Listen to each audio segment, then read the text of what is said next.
അപ്പോൾ ഫ്രണ്ട്സ്, നമുക്ക് ഇന്നത്തെ സബ്ജക്റ്റ് കുറച്ച് മാറ്റി പിടിച്ചാലോ? പൊതുവേ നമ്മൾ എന്തെങ്കിലുമൊക്കെ പ്രശ്നവുമായി ബന്ധപ്പെട്ടിട്ടുള്ള വിഷയങ്ങളെ കുറിച്ചാണ് പൊതുവേ നമ്മൾ സംസാരിക്കുന്നത്. അപ്പോൾ അത് എല്ലാ സമയവും അങ്ങനെ തന്നെ സംസാരിച്ചു കഴിഞ്ഞാൽ തീർച്ചയായിട്ടും പക്ക ബോറടിക്കും. അപ്പം അതുകൊണ്ട് ഇന്ന് നമുക്ക് വിഷയം മാറ്റി പിടിക്കാം. അപ്പോൾ എന്താണെന്നല്ലേ വിഷയം നിങ്ങൾ ചിന്തിക്കുന്നത്? ഗൈസ്, അപ്പോൾ അതിന് മുമ്പ് hide escape platform, this is me your friend Selvakumar. അപ്പോൾ നമ്മുടെ എസ്കേപ്പ് പ്ലാറ്റ്ഫോമിൽ നിങ്ങൾ അംഗമായിട്ടില്ല എങ്കിൽ നമ്മുടെ ചാനൽ സബ്സ്ക്രൈബ് ചെയ്യുക, ബെല്ലൈക്കൺ ക്ലിക്ക് ചെയ്യുക. എന്നാൽ മാത്രമാണ് നമ്മളിടുന്ന ഓരോ വീഡിയോസും നിങ്ങളിലേക്ക് എത്തിക്കുന്നതിന് യൂട്യൂബ് സഹായിക്കുകയുള്ളൂ. വീഡിയോ ഇഷ്ടപ്പെടുകയാണെങ്കിൽ ലൈക്ക് തരണം, പിന്നെ ഇത് നിങ്ങളുടെ സുഹൃത്തുക്കൾക്കും കൂടി ഷെയർ ചെയ്യാനും മറക്കരുത്. ഓക്കെ ഫ്രണ്ട്സ്, നമുക്ക് സ്റ്റാർട്ട് ചെയ്യാം. നമുക്കറിയാം, ഗൂഗിൾ അറിയാമല്ലേ? ഗൂഗിളിലെ നമ്മൾ എന്താണോ ആവശ്യപ്പെടുന്നത് അത് നമുക്ക് ഗൂഗിൾ തരും അല്ലേ? അതുപോലെ തന്നെയാണ് ChatGPT, നിങ്ങൾ കേട്ടുകാണായിരിക്കും. അപ്പോൾ അതിൽ ഞാൻ ജസ്റ്റ് ചുമ്മാ ഒന്ന് അടിച്ചു കൊടുത്തതാണ്. സംഭവം ഒന്നുമില്ല, ഇത്രയേ ഉള്ളൂ. അട്ടപ്പാടിയിൽ ടോപ്പ് 10 ടൂറിസം സ്പോട്ടുകൾ ഏതൊക്കെയാണെന്ന് വരുന്നത് അടിച്ചു കൊടുത്തതാണ്. അപ്പോൾ അതിൽ എനിക്കൊരു 10 പ്ലേസസുകൾ കിട്ടി. അപ്പോൾ ആ സ്ഥലങ്ങളാണ് ആക്ച്വലി ഞാൻ നിങ്ങൾക്ക് പരിചയപ്പെടുത്താനായിട്ട് പോകുന്നത്.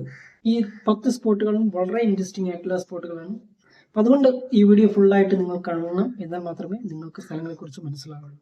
അപ്പോൾ ഈ 10 സ്പോട്ടുകളിൽ ഒന്നാമത്തെ സ്പോട്ട് ഏതെന്ന് വെച്ച് കഴിഞ്ഞാൽ സൈലന്റ് വാലി നാഷണൽ പാർക്കാണ്. ഇപ്പോൾ സൈലന്റ് വാലി നാഷണൽ പാർക്ക് എന്ന് പറയുമ്പോൾ നിങ്ങൾക്ക് ഏവർക്കും അറിയാം, അത് അട്ടപ്പാടിയിലാണ് സ്ഥിതി ചെയ്യുന്നത്.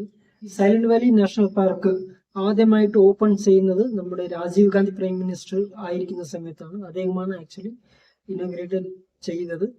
പിന്നെ ഈ സൈലന്റ് വാലിയുടെ പ്രത്യേകത എന്താണെന്ന് വെച്ച് കഴിഞ്ഞാൽ ഇവിടെ ചീവീടുകളുടെ ശബ്ദം പോലും കേൾക്കില്ല എന്നാണ് പറയുന്നത്. മാത്രമല്ല അപൂർവ ഇനമായിട്ടുള്ള സിംഹവാലൻ കുരങ്ങിന്റെ പ്രസൻസ് ഉണ്ട് എന്ന് പറയപ്പെടുന്നു. മാത്രമല്ല സൈലന്റ് വാലി നാഷണൽ പാർക്ക് എന്ന് പറയുന്നത് ഒരു വലിയ ഫോറസ്റ്റ് ഏരിയ ആണ്.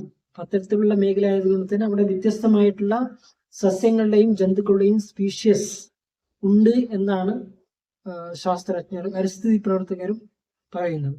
ഇപ്പൊ സൈലന്റ് വാലി നാഷണൽ പാർക്ക് ആർക്കും കാണാനും സന്ദർശിക്കാനായിട്ട് സാധിക്കും.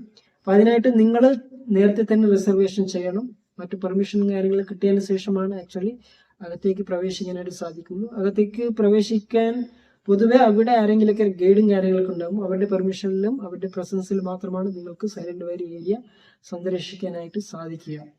നമുക്ക് ഒറ്റയ്ക്ക് പോയിട്ട് സന്ദർശിക്കാനായിട്ടുള്ള പെർമിഷൻ അവിടെ ഇല്ല എന്നുള്ളതും പ്രത്യേകം ശ്രദ്ധിക്കുക.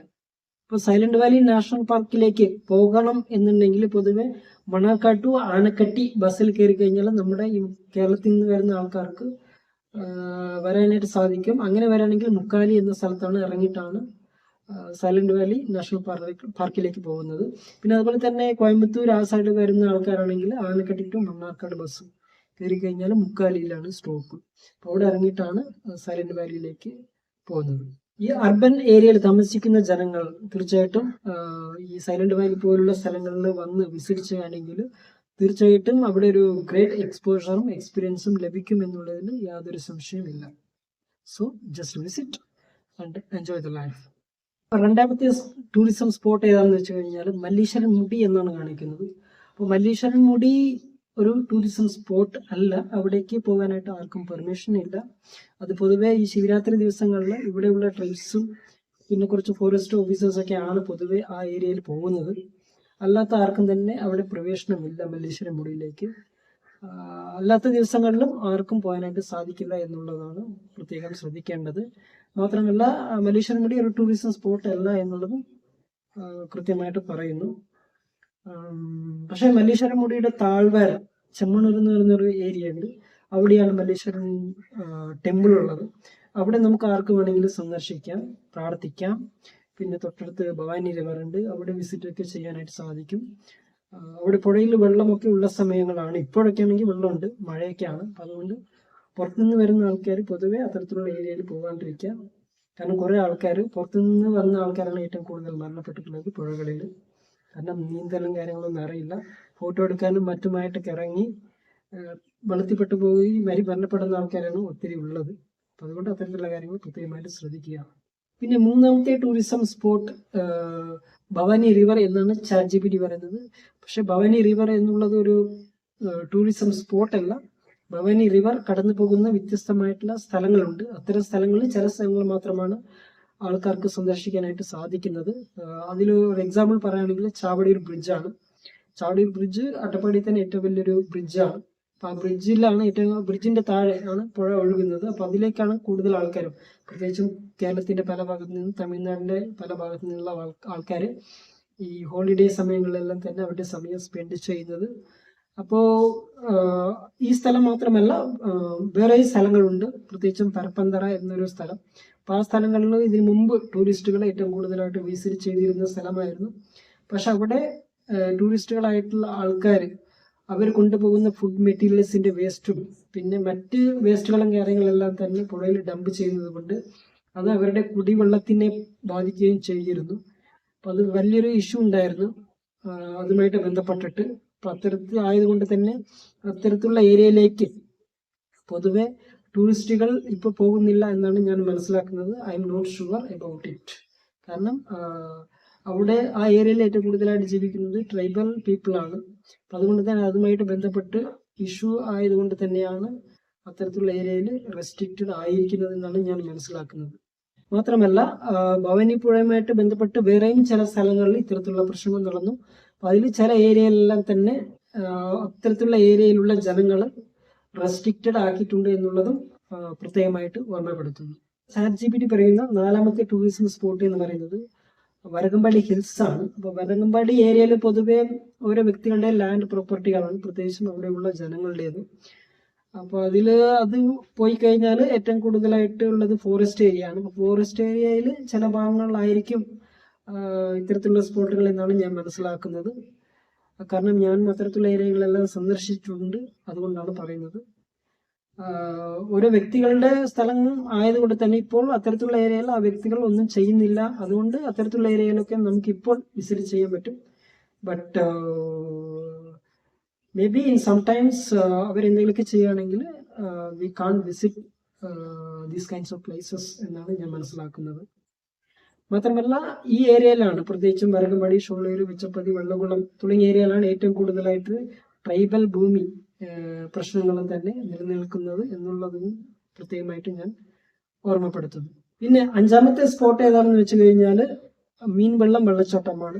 മീൻവെള്ളം വെള്ളച്ചാട്ടം എന്ന് പറയുന്നത് പ്രോപ്പർ അട്ടപ്പാടിയിലല്ല, ഇത് മണ്ണാർക്കാട്, അതായത് അട്ടപ്പാടിക്ക് വരുന്നതിന് മുമ്പ് മണ്ണാർക്കാട് എന്നൊരു സ്ഥലമുണ്ട്. അപ്പോൾ ആ ഏരിയയുമായിട്ട് ബന്ധപ്പെട്ട അട്ടപ്പാടിയുടെ ഭാഗമായി കിടക്കുന്ന ഒരു സ്ഥലം എന്നാണ് ഞാൻ മനസ്സിലാക്കുന്നത്. എന്തായാലും എനിക്ക് മീൻവെള്ളം വെള്ളച്ചാട്ടവുമായിട്ടുള്ള യാതൊരു നോളേജും ഇല്ല എന്നുള്ള കാര്യങ്ങൾ ഞാൻ പ്രത്യേകമായിട്ട് ഓർമ്മപ്പെടുത്തുന്നു. പിന്നെ ഇതുമായിട്ട് ബന്ധപ്പെട്ട് എന്തെങ്കിലുമൊക്കെ നിങ്ങൾ ആവശ്യപ്പെടുന്നുണ്ടെങ്കിൽ തീർച്ചയായിട്ടും ഞാൻ അന്വേഷിച്ച് നിങ്ങൾക്ക് കാര്യങ്ങൾ അറിയിക്കാം. പിന്നെ 6ാമത്തതാണ് Attappadi reserve forest. Attappadi reserve forest എന്ന് പറയുന്നുണ്ടെങ്കിൽ പോലും അട്ടപ്പാടിയിൽ അത്തരത്തിലുള്ള ഒരു സ്പെഷ്യൽ ആയിട്ടുള്ള സ്പോട്ടില്ല. അട്ടപ്പാടി ഫോറസ്റ്റ് എന്ന് പറയുമ്പോൾ തന്നെ ഒരു വാസ്റ്റ് ആയിട്ടുള്ള ഏരിയയാണ്. അപ്പോൾ നമുക്ക് അട്ടപ്പാടിയിലേക്ക് വരുമ്പോൾ എല്ലാ സ്ഥലവും കാണാനായിട്ട് ഭംഗിയുള്ള സ്ഥലമാണ്. പ്രത്യേകിച്ച് മണ്ണാർക്കാട് മുതൽ ആനക്കട്ടി വരെയുള്ള എല്ലാ സ്ഥലവും നമുക്ക് ആസ്വദിക്കാവുന്ന സ്ഥലവുമാണ് എന്നുള്ള കാര്യം കൂടി പ്രത്യേകമായിട്ട് ഓർമ്മപ്പെടുത്തുന്നു. പിന്നെ 7ാമത്തെ സ്പോട്ട് എന്ന് പറയുന്നത് നെല്ലിയാമ്പതി ഹിൽസ് ആണ്. അപ്പം ഈ നെല്ലിയാമ്പതി ഹിൽസ് പൊതുവെ പ്രോപ്പർ അട്ടപ്പാടിയിലല്ല, അത് പാലക്കാടുമായിട്ട് ബന്ധപ്പെട്ട് കിടക്കുന്ന ഒരു സ്ഥലമാണ്. അപ്പം അതിനായിട്ട് നിങ്ങൾ അട്ടപ്പാടിക്ക് വരേണ്ടതില്ല എന്നുള്ളതും കൂടി ഞാൻ ഓർമ്മപ്പെടുത്തുന്നു. നെല്ലിയാമ്പതിയും വൺ ഓഫ് ദ ടൂറിസം സ്പോട്ടാണ്, ബട്ട് അട്ടപ്പാടിയിലല്ല എന്നുള്ളത് പ്രത്യേകമായിട്ട് ഓർമ്മപ്പെടുത്തുന്നു. പിന്നെ 8ാമത്തെ ടൂറിസം സ്പോട്ട് എന്ന് പറഞ്ഞു കഴിഞ്ഞാൽ പുതൂർ വെയർ എന്നാണ് കാണിക്കുന്നത്. ഞാൻ മനസ്സിലാക്കുന്നത് രംഗനാഥപുരവും പട്ടിമോളവും ബന്ധിപ്പിക്കുന്ന ചെക്ക് ഡാം എന്നാണ് ഞാൻ മനസ്സിലാക്കുന്നത്. അവിടെയാണ് ഏറ്റവും കൂടുതൽ ആൾക്കാരും ഇതിനു മുമ്പ് ടൈം സ്പെൻഡ് ചെയ്യാനൊക്കെ പോയിരുന്നത്. ബട്ട് ഈ അടുത്ത കാലത്തിൽ തന്നെ അതും പ്രശ്നമായിരുന്നു. കാരണം എന്താണെന്ന് വെച്ച് കഴിഞ്ഞാൽ ഈ രംഗനാഥപുരം ഏരിയയിൽ ഉള്ള ജനങ്ങൾക്ക് ഈ ടൂറിസ്റ്റുകൾ ഇത്തരത്തിലുള്ള നേരത്തെ പരപ്പന്തര എന്ന് പറയുന്ന ഏരിയയിൽ സംഭവിച്ചതുപോലെ വേസ്റ്റ് മെറ്റീരിയൽസും കാര്യങ്ങളും ഡംപ് ചെയ്തതുകൊണ്ടും ഉള്ള ചില പ്രശ്നങ്ങൾ കാരണം തന്നെ ആ ഏരിയയിലേക്ക് ഈ രംഗനാഥപുരം വഴി ആ ഏരിയയിലേക്ക് ടൂറിസ്റ്റുകളെ പ്രവേശിപ്പിക്കുന്നില്ല എന്നുള്ള കാര്യം കൂടി പ്രത്യേകമായിട്ട് ഓർമ്മപ്പെടുത്തുന്നു. പിന്നെ 9ാമത്തെ സ്പോട്ട് എന്ന് പറഞ്ഞു കഴിഞ്ഞാൽ ChatGPT പറയുന്നത് ട്രൈബൽ വില്ലേജസ് എന്നാണ്. ആക്ച്വലി ട്രൈബൽ വില്ലേജസ് ഒരു ടൂറിസ്റ്റ് സ്പോട്ട് അല്ല എന്നുള്ള കാര്യം കൂടി പ്രത്യേകമായിട്ട് ഓർമ്മപ്പെടുത്തുന്നു. അട്ടപ്പാടിയിൽ 192 ഇല്ലെങ്കിൽ 193 ഊരുകളുണ്ട്. പക്ഷെ ഇത്തരത്തിൽ ഊരുകളിലേക്കൊന്നും ടൂറിസ്റ്റുകളെ പ്രവേശിപ്പിക്കുന്നില്ല. അങ്ങനെയും ടൂറിസ്റ്റുകൾ വരണമെങ്കിൽ തന്നെ ടൂറിസ്റ്റുകളല്ല, പൊതുവെ ഈ പഠനവുമായിട്ട് ബന്ധപ്പെട്ട കുറച്ച് ആൾക്കാരാണ് പൊതുവെ വില്ലേജുകളെല്ലാം വിസിറ്റ് ചെയ്യുന്നത്. പിന്നെ അവർക്ക് പ്രത്യേകമായിട്ട് പെർമിഷനും കാര്യങ്ങളൊക്കെ വാങ്ങേണ്ടതുണ്ട്. കളക്ടർ മുതൽ പട്ടികവർഗ വികസന വകുപ്പ് കഴിഞ്ഞാൽ പിന്നെ അതത് ഊരുകളിലെ ഊർമൂപ്പന്മാരുണ്ട്, അവരുടെ പെർമിഷനും വേണം എന്നുള്ളതാണ് പ്രത്യേകമായിട്ട് ഓർമ്മപ്പെടുത്തുന്നത്. സോ ട്രൈബൽ വില്ലേജസ് എല്ലാം തന്നെ ഒരു ടൂറിസ്റ്റ് പ്ലേസ് എന്ന് ആരും തന്നെ തെറ്റിദ്ധരിക്കരുത് എന്നുള്ള കാര്യം കൂടി പ്രത്യേകമായിട്ട് ഓർമ്മപ്പെടുത്തുന്നു. പിന്നെ ChatGPT പറയുന്ന 10ാമത്തെ ടൂറിസ്റ്റ് സ്പോട്ട് എന്ന് പറയുന്നത് കുന്ദ ഡാം ആണ്. കുന്ദ ഡാം ആക്ച്വലി പ്രോപ്പർ അട്ടപ്പാടിയിലല്ല ഉള്ളത്. ഇത് ഉള്ളത് തമിഴ്നാട്ടിലാണ്. മുള്ളി ടു ഊട്ടി ആ ഏരിയയിലാണ് ഈ കുന്ദ ഡാം ഉള്ളത്. തമിഴ്നാട്ടിലാണ്. കുന്ദ എന്നൊരു സ്ഥലമുണ്ട്, അവിടെ മേൽക്കുന്ദ കീഴ്ക്കുന്ദ എന്നൊക്കെ പറയുന്നത് സ്ഥലമുണ്ട്. അവിടെ ഒരു ഹൈഡ്രോളിക് പവർ പ്ലാന്റും കാര്യങ്ങളെല്ലാം ഉണ്ട് എന്നുള്ള കാര്യം പ്രത്യേകമായിട്ട് ഓർമ്മപ്പെടുത്തുന്നു. നമുക്ക് ഏവർക്കും അറിയാം, നമ്മുടെ അട്ടപ്പാടിയിൽ നിരവധി ആളുകളാണ് അട്ടപ്പാടിയിൽ പുറത്തു നിന്ന് വന്നിട്ട് ഇവിടെ സന്ദർശനം നടത്തുന്നത്. അപ്പോൾ ഇത് എന്ന് പറഞ്ഞു കഴിഞ്ഞാൽ ഊട്ടി, കൊടൈക്കനാൽ, മൂന്നാറ് തുടങ്ങിയ പോലുള്ള ടൂറിസ്റ്റ് കേന്ദ്രങ്ങളെല്ലാം, അത്തരം കേന്ദ്രങ്ങളിൽ പൊതുവെ അതിൻ്റെതായിട്ടുള്ള സേഫ്റ്റി കാര്യങ്ങളൊക്കെ ഉണ്ടാവും സന്ദർശകർക്ക്. ബട്ട് അട്ടപ്പാടി എന്ന് പറയുന്നത് അത്തരം സ്ഥലമല്ലാത്തത് കൊണ്ട് തന്നെ ഇവിടെ വരുന്ന ഓരോ സന്ദർശകരും പ്രത്യേകമായിട്ട് ശ്രദ്ധിക്കണം.